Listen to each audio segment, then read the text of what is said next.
வணக்கம் நேயர்களே, கடவுளூர் டிவி நேயர்களுக்கு லட்சுமண அன்பு வணக்கங்கள். இப்போ நம்ம பார்க்க போகிறது வார ராசி பலன். 11ஆம் தேதியிலேருந்து 17ஆம் தேதி வரை எப்படி இருக்க போதான்னு பார்க்க போகிறோம். ஸோ எப்போதுமே சொல்கிறது தான் லக்னத்துக்கு பாருங்கள். ராசிக்கு பார்ப்பதை விட லக்னத்துக்கு பார்க்க ரொம்ப பர்ஃபெக்டாக இருக்கும். உதாரணமாக ஒரு மகர லக்னம் விருச்சிக ராசினா நீங்கள் விருச்சிக ராசிக்கான பலன்களை பார்க்கறத விட மகர ராசிக்கான பலன்களை பார்க்க ரொம்ப பர்ஃபெக்டாக இருக்கும். முதல்ல வர்றது பொது பலன்கள், அதுக்கப்புறம் தசாபுக்தி பலன்கள். உங்கள் ஜனனகால ஜாதகத்தில் என்ன தசாபுக்தி அந்தரங்கள் வருதோ அதை வந்து நோட் பண்ணி வச்சு அதை மிங்கிள் பண்ணி பார்க்கும்போது ரொம்ப பர்ஃபெக்டாக இருக்கும். வீடியோட எண்டில் டிப் ஆஃப் த வீக் இருக்குது, மறக்காமல் பாருங்கள். துலாம் ராசி. ஸோ துலாம் ராசிக்கு வந்து பார்த்திங்கன்னா உங்களுக்கு ராசி அதிபதி சுக்கிரன் வந்து 8ல் இருக்கும்போது தனக்கு தானே செல்ஃப் ஆப் வச்சுக்கிறது யாரானா அது துலாம் ராசிக்காரர்களுக்கு இருக்கும். ஸோ அதனால் கொஞ்சம் கவனமாக இருக்கும். பெண்கள் சார்ந்த விஷயங்கள் ஆண்களாக இருந்தீங்கன்னா கொஞ்சம் கவனமாக இருந்துக்குங்க. நீங்களே பெண்களாக இருந்தால் போகிற சூழ்நிலையை வந்து கொஞ்சம் கவனமாக பார்த்துக்கிறது ரொம்ப ரொம்ப நல்லது. ஏன்னா சுற்றுப்புற சூழ்நிலையில் கொஞ்சம் அலர்ட்டாக வச்சுக்கோங்க. அதுக்கப்புறம் 2 மற்றும் 7ஆம் அதிபதியான செவ்வாய். ஸோ 2 மற்றும் 7ஆம் அதிபதியான செவ்வாய் வந்து என்ன மாதிரி விஷயம் 7ல் இருக்கார். சுப நிகழ்ச்சிகள் நடக்கிறதுக்கான வாய்ப்புகள் நிறைய இருக்குது. குடும்பத்துக்காக சில நேரங்கள் வந்து சின்னதாக லோன்ஸ் வாங்குறது இந்த மாதிரி விஷயங்களை கண்டிப்பாக ஏற்படுத்தும். 3, 6ஆம் அதிபதியான குரு உங்களுக்கு வந்து 9ல் இருக்கும்பொழுது வேலையில் நிறைய அலைச்சல்கள், நிறைய பிரயாணம் பண்ணுறமான விஷயங்களை கண்டிப்பாக கொடுக்குங்க. ஸோ உங்களுக்கு வந்து 4 மற்றும் 5ஆம் அதிபதியான சனி 6ல் இருக்கும்போது சொத்துக்கள் ஏதாச்சும் லோன் போட்டு வாங்கலாம் அப்படிங்கிற எண்ணங்கள் வரும். அதே மாதிரி வந்து தாயாருடைய உடல்நலம் சம்மந்தமான விஷயங்கள் ரொம்ப கவனமாக இருக்கும். வேலையில் நல்ல ஏற்றங்கள் நல்ல லாபங்கள் வரதுக்கான வாய்ப்புகளை கண்டிப்பாக கொடுத்துருங்க. ஸோ அதெல்லாமே ரொம்ப சிறப்பு தான். கொஞ்சம் அலைச்சல்கள் ஜாஸ்தி இருக்குங்க. அதுக்கப்புறம் பார்க்கும்போது உங்களுடைய ஏன்னா வந்து குருங்கிறது வந்து பார்த்திங்கன்னா உங்களுக்கு வந்து 6ஆம் அதிபதியாக வரும்போது அவர் வந்து 9ல் இருக்கும்போது தந்தையோட உடல்நலம் சம்மந்தமான விஷயம் கொஞ்சம் கவனம். ஆனால் வெளிநாடு வேலை வெளி மாநிலங்களில் இருக்கிறவங்களும் நல்ல ஒரு வருமானங்களை கண்டிப்பாக கொடுத்துருங்க. அதுக்கப்புறம் உங்களுக்கு 7ஆம் அதிபதி ஆட்சி படத்தோடு இருக்கும்போது வியாபாரத்தில் நல்ல ஒரு பெரிய வளர்ச்சி, நல்ல ஒரு புதிய சப்போர்ட்லாம் கிடைக்கும். ஸோ அதான் கொஞ்சம் கரெக்டாக யூட்டிலைஸ் பண்ணிக்கோங்க. மற்றபடி வந்து பார்த்திங்கன்னா உங்களுக்கு வந்து 8ல் சுக்கிரன் இருக்கும்போது பெண்கள் சம்மந்தமான விஷயம் ரொம்ப ரொம்ப கேர்ஃபுல்லாக இருக்கும். நீங்களே பெண்ணாக இருந்தீங்கன்னா போகிற இடத்துல வந்து நம்மளுக்கு கொஞ்சம் அலர்ட்டாக இருந்துக்கிறது ரொம்ப ரொம்ப நல்லது.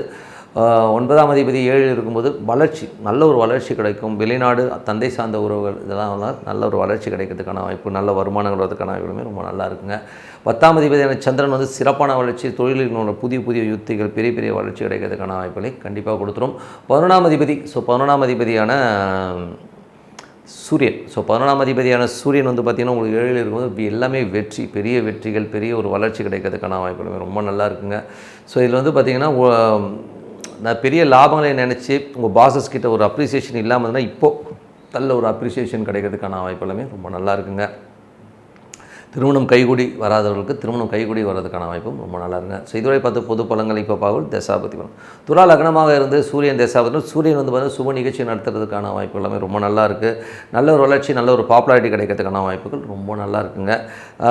துலா லக்னமாக இருந்து சந்திரன் தசாபதி. சந்திரன் 10ஆம் அதிபதி வந்து தொழில் ரீதியான விஷயம் நல்ல ஏற்றங்களையும் நல்ல வளர்ச்சியும் கொடுக்கறதுக்கான வாய்ப்புகள்லாம் ரொம்ப நல்லா இருக்குது. நல்ல ஒரு ரொட்டேஷன், நல்ல ஏற்றங்கள் வரதுக்கான வாய்ப்பு சூப்பருங்க. துலா லக்னமாக இருந்து செவ்வாய் தசாபதி. செவ்வாய் வந்து 2, 7ஆம் அதிபதி ஆட்சி பலத்தோட 7ல் இருக்கும்போது சுப நிகழ்ச்சி நடத்துறதுக்கான வாய்ப்புகள் ரொம்ப நல்லா இருக்குது. நல்ல ஒரு வருமானங்கள், குதூகலங்கள், சந்தோஷங்கள் வர்றதுக்கான வாய்ப்புகள் அற்புதமாக இருக்குங்க.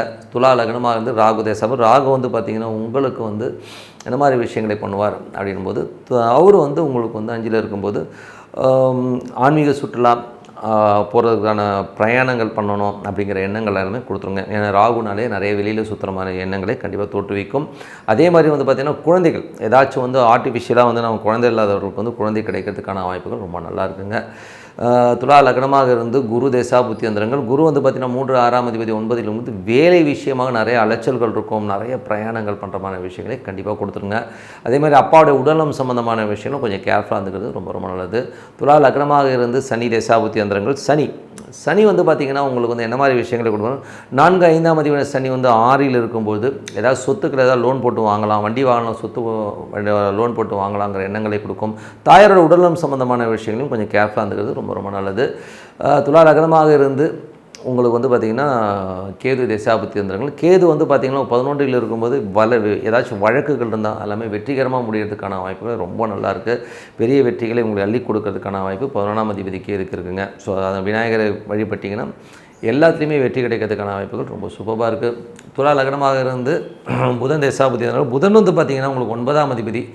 ஸோ 9ஆம் அதிபதியான புதன் உங்களுக்கு என்ன மாதிரி விஷயங்களை பண்ணுவார் அப்படின்போது அவர் வந்து இப்போ 7ல் இருக்காருங்க. ஸோ அது வந்து பார்த்திங்கன்னா நல்ல ஒரு வளர்ச்சியும் ஏற்றங்களையும் கொடுக்கறதுக்கான வாய்ப்பு. அது மட்டும் இல்லாமல் சுப நிகழ்ச்சி சம்மந்தமான விஷயம் நிறைய பிரயாண மட்டமான சூழ்நிலையும் நிறைய பேருக்கு ஏற்படுத்தும். ஸோ அதெல்லாமே ரொம்ப சிறப்பு தான்.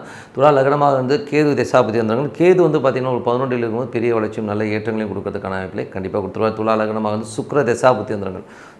சுக்கிரன் வந்து பார்த்திங்கன்னா 8ல் இருக்கும்போது கொஞ்சம் கவனமாக இருக்கணும். நம்மளை சுற்றி இருக்கிறவங்க வந்து ஏதாச்சும் இடமா அது நம்மளை வந்து ஸ்கெட்சு போட்டு ஏமாத்துறது, இல்லை நம்மளே வந்து ஏதாவது ரொம்ப பேராசைப்பட்டு ஏதாவது பண்ண போயிட்டு மாட்டிக்கிறதுக்கான வாய்ப்பு இருக்கணும். ரொம்ப ரொம்ப கவனமாக இருக்கணுங்க. மற்றபடி என்னங்க, என்னை பொறுத்தவரை ஒரு நல்ல ஒரு பிரார்த்தனை, மனதார இறைவனை பிரார்த்தனை பண்ணும்போது கண்டிப்பாக நம்ம அடுத்த லெவல் போகிறதுக்கான வாய்ப்பு ரொம்ப சிறப்பாக இருக்குது. Tip of the week. So tip of the வீக்கில் வந்து இப்போ நம்ம பார்க்க போகிறது வந்து கிரக மாளிகா யோகம். ஸோ நிறைய பேர் வந்து இந்த கிரக மாளிகா யோகம் வருதுன்னா ஆஹா ஓஹோ நான் வந்து அவன் வந்து அப்படியே கொடி கட்டி பறப்பான் அப்படின்லாம் சொல்லுவாங்க. ஸோ அப்படிலாம் ஒன்றுமே கிடையாதுங்க. கிரக மாளிகா யோகன்றது வந்து இப்போ ஒரு கட்டத்தில் வந்து லைனாக கிரகங்கள் இருக்கும். அப்படியே என்ன சொல்கிறது, பூ தொடுத்த மாதிரி இருக்கும் அந்த கிரகங்கள்லாம் லைனாக. ஸோ அந்த மாதிரி இருக்கிறது வந்து கிரக மாளிகா யோகம்னு சொல்லுவாங்க. அடுத்தடுத்து கிரகங்கள் இருக்கிறது. ஸோ அந்த மாதிரி இருந்தால் என்ன ஆகும் அப்படிங்கிறது தான் விஷயமே. ஸோ அந்த மாதிரி ஒரு அமைப்பில் பிறந்தவங்களுக்குலாம் வந்து எப்படி இருக்கும்னா, அவங்களுக்கு வந்து யாராச்சும் ஒருத்தருடைய சப்போர்ட் இருந்துக்கிட்டே இருக்கும். அதுதான் ஒரு மெயினான விஷயம். இப்போ வந்து ஒருத்தன் ஒன்றும் இல்லை, சில பேர்லாம் கீழே விழுவான், அவனை தூக்கி கொடுத்து கூட ஆள் இருக்காது, அவன் அம்போடு பேடு கிடப்பான்.